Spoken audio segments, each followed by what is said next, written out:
participar y si tienen alguna pregunta, por favor me la hacen saber. Habíamos hablado ya de lo que eran los procesos isentrópicos. Y lo explicamos. Solo me voy a ir nuevamente. Decíamos lo siguiente. Decíamos si... vamos a ver aquí. Fíjense qué dice acá. Dice muchos dispositivos como las bombas, las turbinas, las toberas y los difusores se toman como procesos isentrópicos. Y vamos a explicar por qué, ya habíamos dicho. Si yo tengo, habíamos dicho que yo tengo, un segundo, vamos a dejar entrar una persona más. Ok. Si yo tengo agua, habíamos dicho que la entropía es desorden molecular. Entonces, si yo tengo agua, quiere decir que el orden es bien alto en las moléculas de agua porque sus moléculas están casi ordenadas. Entonces, quiere decir que la entropía aquí es baja. Por el contrario, si venimos ahora y empezamos a calentar esta agua, le vamos a agregar energía en forma de calor, esto se va a convertir en vapor y el vapor sí tiene una entropía alta. ¿Por qué? Porque es un desorden, o sea, las moléculas de vapor se van a mover a todo lo largo del recipiente que nosotros tengamos, va a chocar con otras moléculas y por lo tanto hay una variación de la energía. Entonces, si nosotros vemos el caso de esta turbina que tenemos acá, en una turbina, ¿qué es lo que entra? Entra vapor, o sea, entra con una entropía alta. ¿Y qué es lo que sale de la turbina? Sale vapor. O sea, entra vapor y sale vapor. Quiere decir que ahí no ha habido un cambio de entropía bastante pronunciado. Entonces, por lo tanto, las turbinas se consideran como procesos que son a entropía constante, ¿verdad? Dependiendo de si nosotros vamos a perder energía o no. ¿Qué pasa con la bomba? La bomba, ¿qué es lo que vamos a tener? A la entrada de la bomba lo que tenemos es agua, y a la salida de la bomba, que es lo que vamos a tener agua. Quiere decir que vamos a tener entropías bien bajas y siguen entropías bien bajas. Por lo tanto, la diferencia de estos dos es baja. Lo mismo tenemos una tobera y tenemos un difusor. ¿Qué es lo que entra en una tobera? En una tobera lo que está entrando es agua y lo que está entrando es aire y lo que está saliendo es aire. Por lo tanto, se consideran como procesos isentrópicos. Estamos.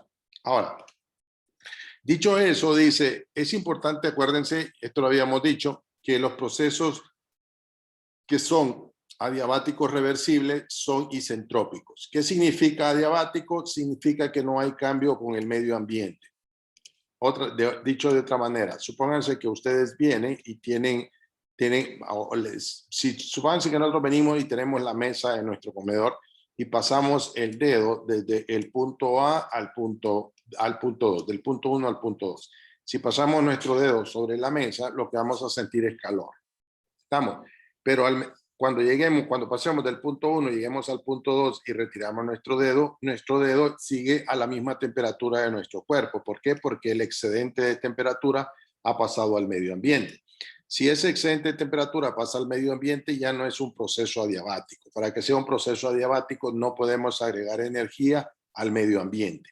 Entonces, si nosotros tenemos un recipiente que está totalmente aislado, por ejemplo, es un proceso adiabático, donde no estamos alterando el medio ambiente. En este caso, no le estamos agregando temperatura. Entonces, dice que todos los procesos que son adiabáticos reversibles son isentrópicos, pero no todos los que son isentrópicos son adiabáticos reversibles. ¿Estamos? Tengamos en cuenta eso, por favor. Ok. Eso lo habíamos visto en la clase pasada. Ok. Vamos a hablar de lo que son el diagrama de propiedades que involucran la entropía. Habíamos dicho la entropía es desorden molecular. Estamos. Y esta ecuación la teníamos en la parte de arriba. Decíamos que el calor que es internamente reversible no era más que la integral de 1 a 2 de la temperatura multiplicado de S. Esto lo vimos ahí arriba en las ecuaciones. Estamos.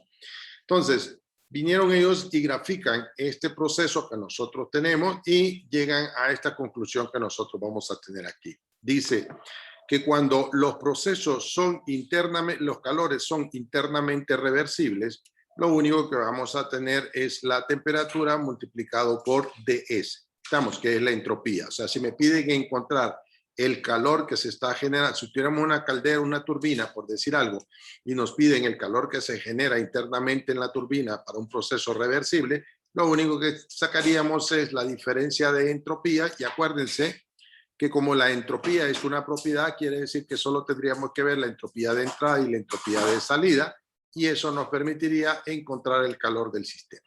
¿Estamos? Nuevamente vamos a ir rápido por estas ecuaciones y después las vamos a ver cuando veamos los ejercicios.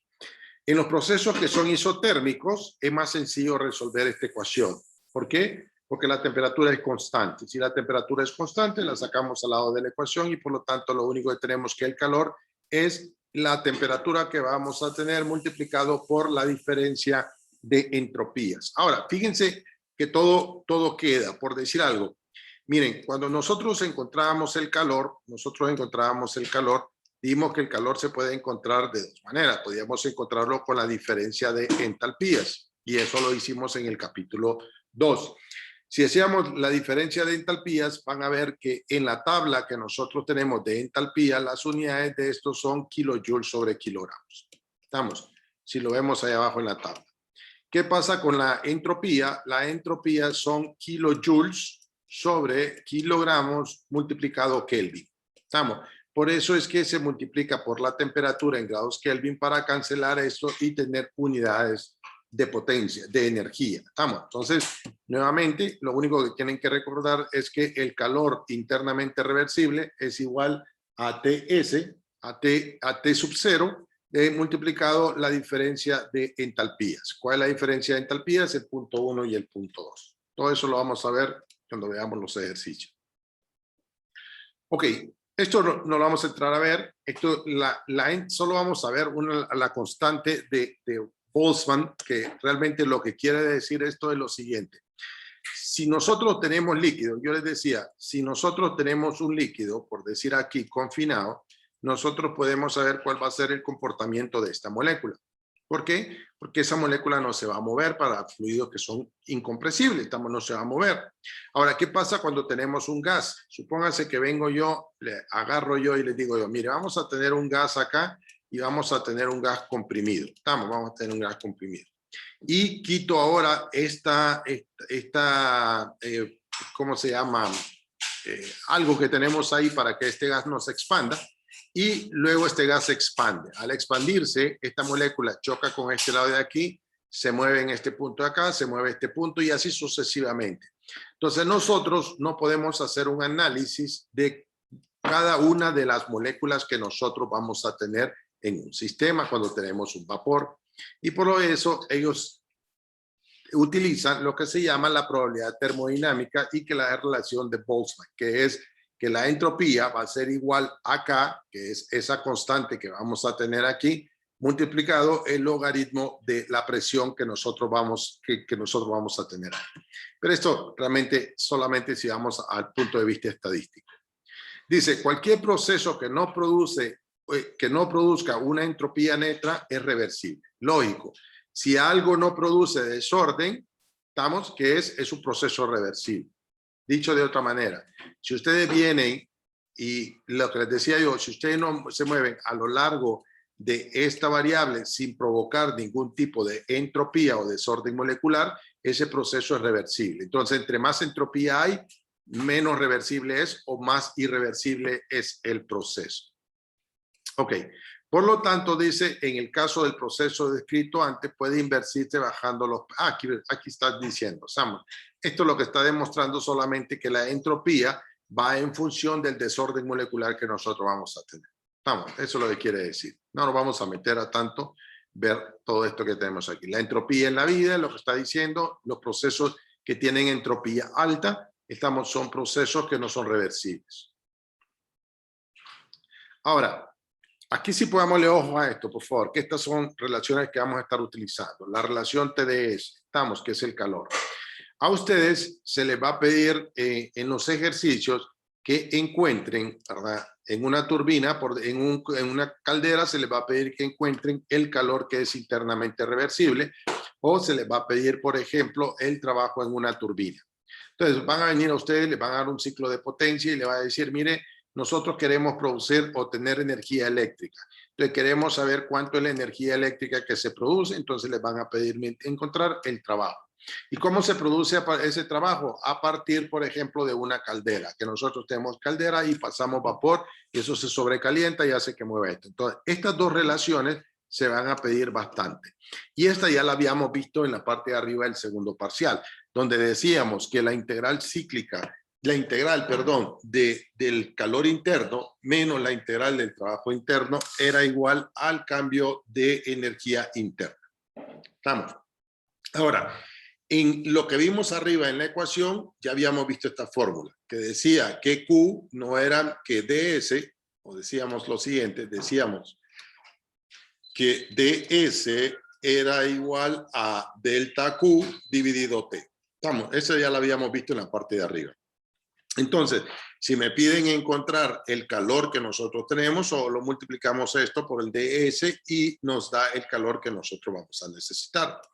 Y después decíamos que el trabajo neto que nosotros teníamos, o el trabajo de frontera, era igual a la presión multiplicado el volumen. Cuando teníamos el pistón, ¿se acuerdan? Cuando hicimos un pistón acá, hacíamos un pistón y encontrábamos el trabajo neto de salida. ¿Qué quiere decir? Que va a ser la presión por la variación del volumen. Entonces, si a ustedes les piden esto, lo que van a hacer es tener esta fórmula. Solo va a deducirla. Ya vamos a decir que vamos a usar. Solo quiero ver por qué estamos usando esto. Sustituimos esto acá y sustituimos esto acá. Entonces, ¿qué nos va a quedar? Nos queda que DDU o TDS es igual a DDU más P por DB. Solo lo que lo hemos hecho es poner este en este lado de la ecuación, este en el lado de la ecuación y pasar esto que nosotros tenemos al otro lado de la ecuación. Esto es el trabajo, esto es DU y aquí tenemos TDS. Estamos. No estamos haciendo nada más que utilizando las mismas fórmulas que tenemos allá arriba. Estamos. Entonces, si agarramos esto que nosotros tenemos aquí y lo dividimos entre la masa, lo que nos queda es TDS, DDU y P por DDB. Estamos. Ahora, acuérdense que habíamos dicho que cuando nosotros teníamos un trabajo de frontera, teníamos un trabajo de frontera, si fuera un recipiente que es totalmente sellado, trabajábamos con U. Si era un proceso donde teníamos un cambio teníamos un pistón, íbamos a utilizar esta ecuación que nosotros tenemos acá, que era la entalpía. Y la entalpía que es igual a la energía interna más la presión multiplicado el volumen específico. Si ustedes vienen y sustituyen todo esto, agarran esta ecuación, en vez de DU, sacan la derivada de H con DU y sustituyen todo esto que nosotros tenemos aquí, al final esta es la ecuación que nosotros vamos a estar utilizando, que dice que TDS, o sea, la temperatura multiplicado la diferencia de entropía, es igual al cambio de entalpía menos el volumen específico, el cambio de la presión que vamos a tener. Estamos, esta ecuación, por favor, sí la vamos a estar utilizando. Todas estas ecuaciones las vamos a utilizar. Solo quiero que no nos vamos a meter al rollo de ver todo esto, porque es bien extenso si yo les hago la derivada, o le hacemos todo el proceso. Ahora, dice, esta relación TDS se desarrolla analizando un proceso que es internamente reversible. Ojo, ya que el cambio de entropía entre dos estados debe evaluarse a lo largo de una trayectoria reversible. ¿Estamos? Ok, dicho eso, si nosotros agarramos esto y empezamos a tener esta ecuación que nosotros tenemos acá, al final, esta ecuación, pónganle ojo, por favor. Esta es una de las ecuaciones que vamos a estar utilizando. O sea, que dice que el cambio de entropía es igual al cambio de entalpía por el volumen específico, el cambio de presión dividido la temperatura. Estamos. Todas esas ecuaciones las vamos a ver con ejercicios tipos para que sepan ustedes cómo utilizar. Pero no vamos a ir paso por paso porque si no, no vamos a terminar. ¿Estamos? Ahora, aquí sí quiero que le pongan atención a esto, por favor. Estas ecuaciones que nosotros tenemos acá, si ustedes se van a la tabla del agua, van a encontrar, no me quiero ir hasta abajo, pero si encontramos esto, van a encontrar esta variable que tenemos aquí, van a encontrar esta variable que tenemos aquí y van a encontrar estas variables que tenemos allá. Si nos vamos a las tablas de agua, acuérdense que en las tablas de agua, ¿qué es lo que vamos a irnos acá abajo? Solo permítanme acá. Vamos a ver. Esta es la página 351. Si nos vamos a esta tabla, fíjense, vamos a agarrar agua. Si ustedes se van al agua acá, si ustedes se van al agua, miren que van a tener volumen específico, o sea, se puede encontrar la energía interna, tienen la entalpía y tienen la entropía. O sea, que todos esos datos que nosotros tenemos allá, ustedes lo pueden encontrar si están trabajando con agua si están trabajando con refrigerantes, si están trabajando con helio, si están trabajando con argón, si están trabajando con algunas sustancias donde nosotros tenemos tabla y tenemos tabulados esos procesos. Ok, solo un segundo, 300. Okay. Todo eso, lo que quiero es que veamos esta parte de acá, un segundo. Después, ya lo vamos. Un segundo, permítanme. Un segundo, permítanme.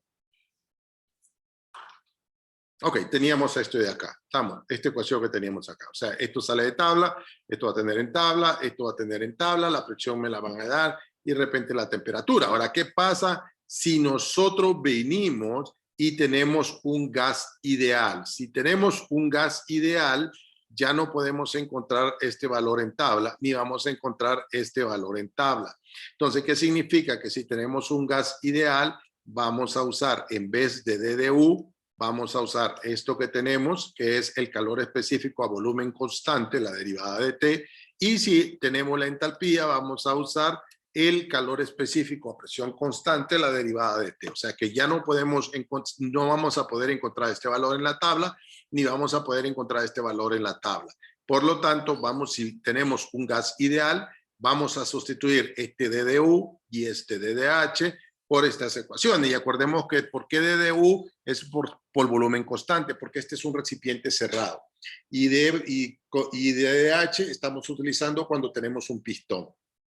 Estamos. Entonces, por eso, acuérdense que esta fórmula que nosotros tenemos acá, si trabajamos con una turbina, por decir algo, donde tenemos vapor de agua, no hay problema. Este valor lo vamos a poder encontrar, este valor lo vamos a poder encontrar, el valor del volumen específico lo podemos encontrar.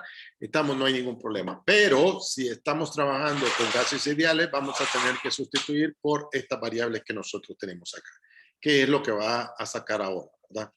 Entonces, si tenemos un líquido, no hay ningún problema, estamos, o los que son, porque tenemos tabulados eso. Cuando ya no tenemos un líquido, vamos a usar esa ecuación que nosotros tenemos ahí. Estamos.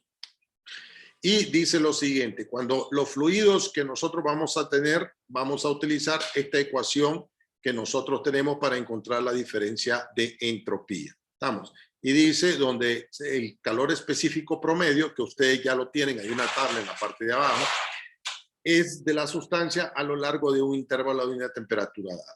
Observe que el cambio de entropía de una sustancia verdaderamente incompresible solo depende de la temperatura y es independiente de la presión. Lógico, ¿verdad?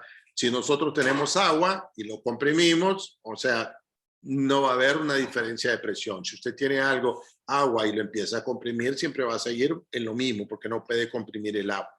Pero sí va a depender de su temperatura. Vamos. Aquí dice, entonces, cuando tenemos un proceso que es isentrópico, acuerden, entropía constante quiere decir que el cambio de temperatura no hay cambio de temperatura. O sea, la temperatura inicial y la temperatura final son iguales. Vamos, ojo con eso, cuando tenemos procesos que son isentrópicos. Un segundo, por favor. Sí. Es decir, dice, la temperatura de una sustancia verdaderamente incompresible permanece constante durante un proceso isentrópico. Por consiguiente, el proceso isentrópico de una sustancia compresible también es isotérmico. Lógico, aquí está, ¿verdad? Este comportamiento se acerca mucho a lo que son los líquidos y lo que son los sólidos. O sea, que los líquidos y los sólidos lo que vamos a tener es que son procesos isentrópicos y se comportan como procesos isotérmicos. ¿Estamos? Porque para que ustedes puedan calentar el agua necesitan grandes cantidades de temperatura. Por eso calentar agua nos cuesta más que calentar aceite. ¿Estamos? Ok. Entonces, vamos a tener eso que tenemos ahí. El cambio de entropía para gases ideales, lo que dice acá es que aquella fórmula que nosotros tenemos ahí, tenemos que usar esta fórmula que tenemos acá. ¿Estamos? Y ahí sale la lógica de dónde sale la fórmula. No vamos a meter tanto en esto porque si no nos va a agarrar bastante tiempo ver todo eso. Pero al final lo que vamos a ver es la fórmula y vamos a entender cómo utilizar esta fórmula que nosotros tenemos. Ahora, esto que está subrayado, por favor, pongámosle mucha atención, tienen que leerlo. Estamos, dice, con excepción, ojo, de los monoatómicos, lo que vamos a ver, gases o moléculas que vamos a tener monoatómicos, Los calores específicos de los gases ideales dependen de la temperatura. Y las integrales de las ecuaciones que nosotros tenemos, esta, de relación a dt, no se pueden resolver a menos que se conozca la dependencia de cómo varía el calor específico a volumen constante en función de la temperatura o el calor específico a presión constante dependiendo de la temperatura. ¿Estamos? Entonces, es bien complicado que hagamos nosotros esta integral. ¿Estamos? ¿Por qué? Porque tenemos que saber el comportamiento del calor específico en diferentes estados o en diferentes condiciones que nosotros vamos a tener. Entonces, ellos vinieron y dijeron, bueno, podemos hacer y agarrar un calor específico y hacer un análisis aproximado. Y agarran una ecuación y agarran esta ecuación de acá y hacen todo el análisis. Entonces dice, si yo quiero hacer un análisis más o menos aproximado, puedo usar esta fórmula que tenemos acá. Estamos. Si queremos un análisis más detallado, lo que vamos a hacer es llevar el peso, llevar esa entropía a tener una temperatura que es una temperatura estándar, o sea, una temperatura con grado Rankine. Lo que significa esta S que tenemos aquí es utilizar una temperatura en común, que en este caso es el Kelvin. ¿Estamos? Entonces, ¿qué quiere decir? Es esta misma ecuación que nosotros tenemos acá, es esto que tenemos acá, nada más que ahora, en vez de agarrar las entropías que nosotros vemos en la tabla, vamos a usar unas entropías que están en la tabla A17. ¿Estamos? Es lo único que tenemos que hacer acá. Solo que hay entropías ya tabuladas para esos procesos que nosotros vamos a tener acá. ¿Y por qué lo hace en función de la temperatura?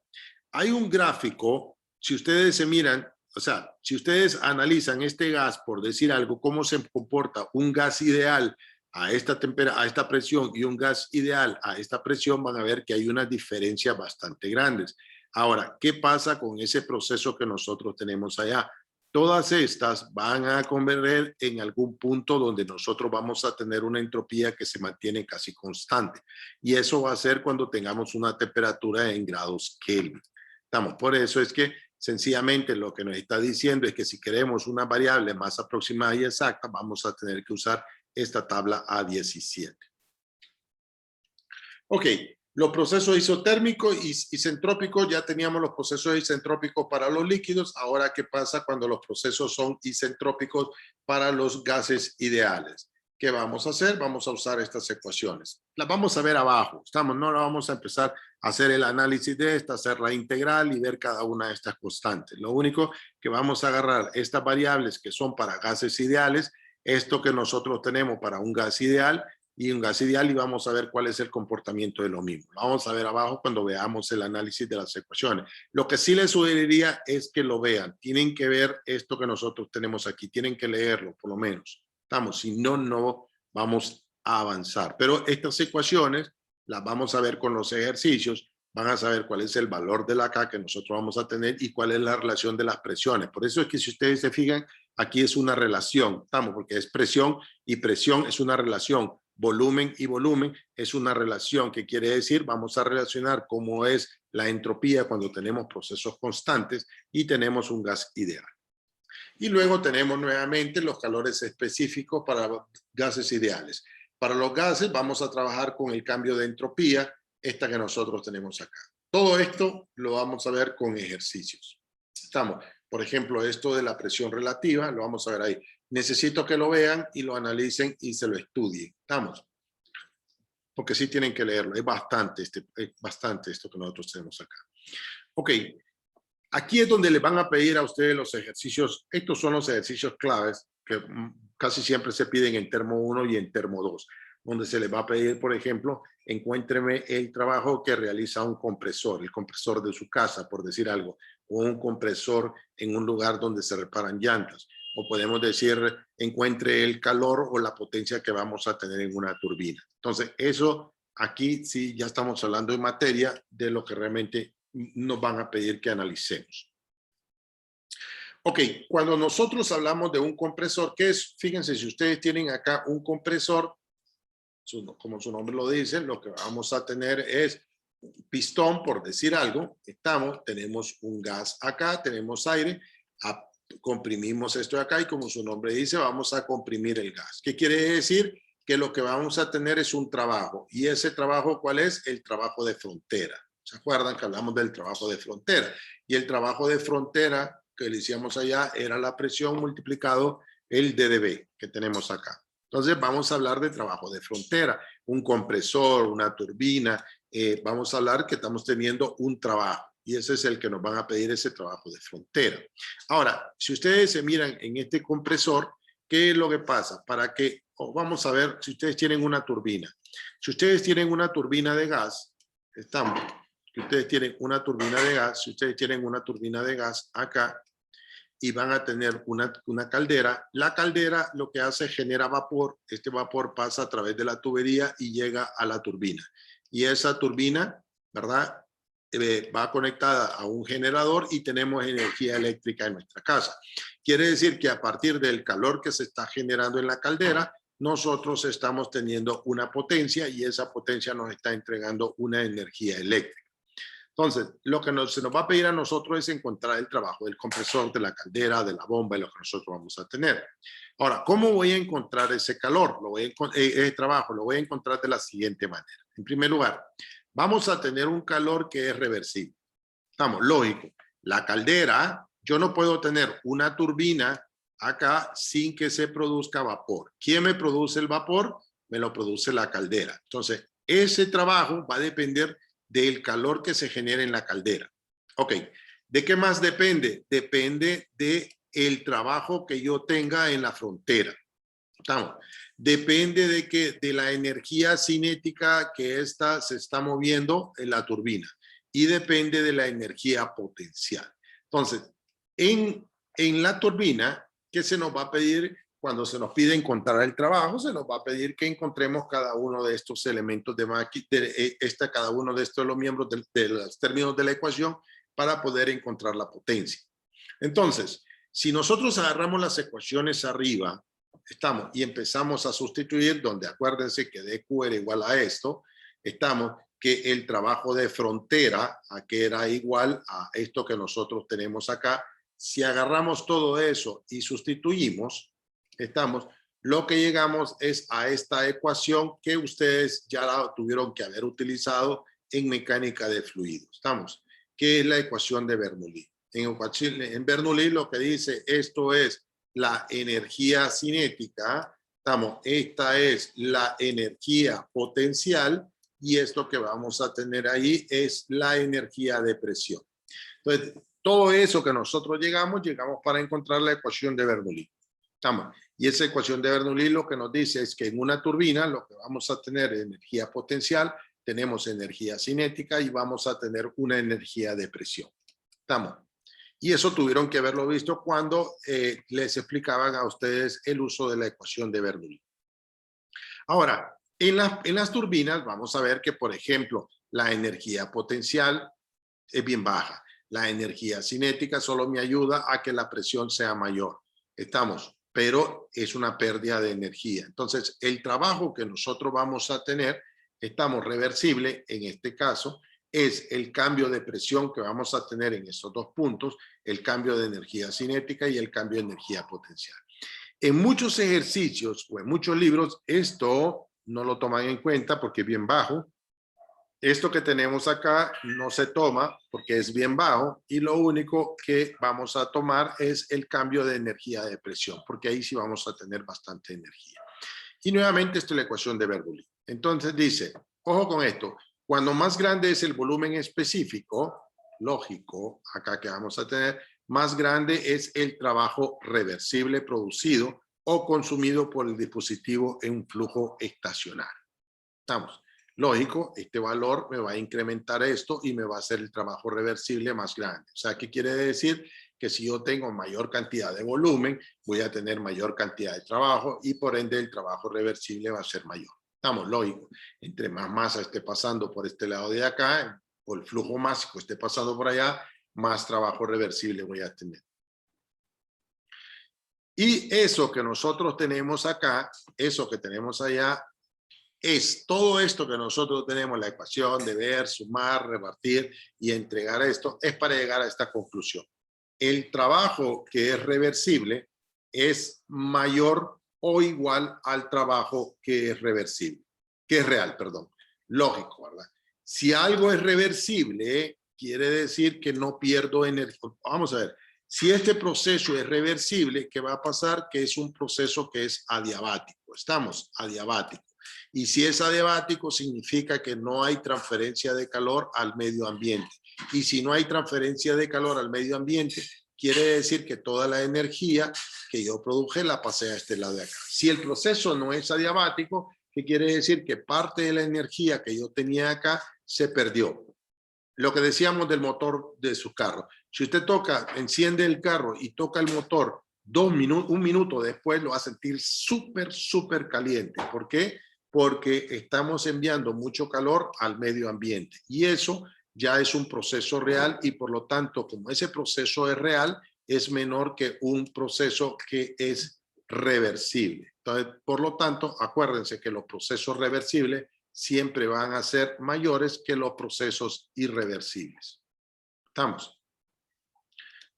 Todo eso que nosotros tenemos ahí es para llegar a esa conclusión. Lo mismo con los compresores, volvemos a utilizar la misma ecuación y solo lo que vamos a decir es que el trabajo de un compresor, acá lo teníamos, el trabajo que nosotros vamos a tener de una turbina, tenemos que encontrar la energía interna, la entalpía, la energía cinética, la energía potencial, pero cuando estemos trabajando con un gas o un compresor, lo único que vamos a tener es que aquella ecuación lo que nos va a quedar es RT, el logaritmo de la diferencia del logaritmo de la presión 2 entre la presión 1. Eso es lo que estamos diciendo ahí. ¿Estamos? O sea que si van a trabajar con un gas, van a trabajar con este. Si van a trabajar con agua, van a trabajar con esta ecuación que nosotros tenemos acá. ¿Estamos? Eso es lo que estoy diciendo. O freón, o otra sustancia que nosotros tengamos. Y así sucesivamente vamos a trabajar con todas estas ecuaciones que tenemos acá. Un segundo. Ok. Entonces, tenemos ese proceso. Ahora, vamos a hablar de las eficiencias isentrópicas de dispositivos de flujo estacionario. Por ejemplo, una turbina, un compresor, una bomba, todo lo que nosotros vamos a tener son fluidos estacionarios. ¿Qué quiere decir? Que en una turbina entra una cantidad de fluido y sale una cantidad de fluido. O sea, la consideramos casi estacionario en el proceso. Y dice que la eficiencia isentrópica de una turbina, ¿a qué va a ser igual? Es al trabajo real de la turbina, o sea, cuánto trabajo me está entregando la turbina versus cuánto el trabajo debería de ser si yo no tengo pérdida de energía. O sea, si el motor de combustión interna no perdiera tanto calor, quiere decir que la eficiencia va a ser cuánta energía me está entregando versus cuánta energía yo le estoy entregando en la gasolina. ¿Estamos? Lo que decíamos anteriormente.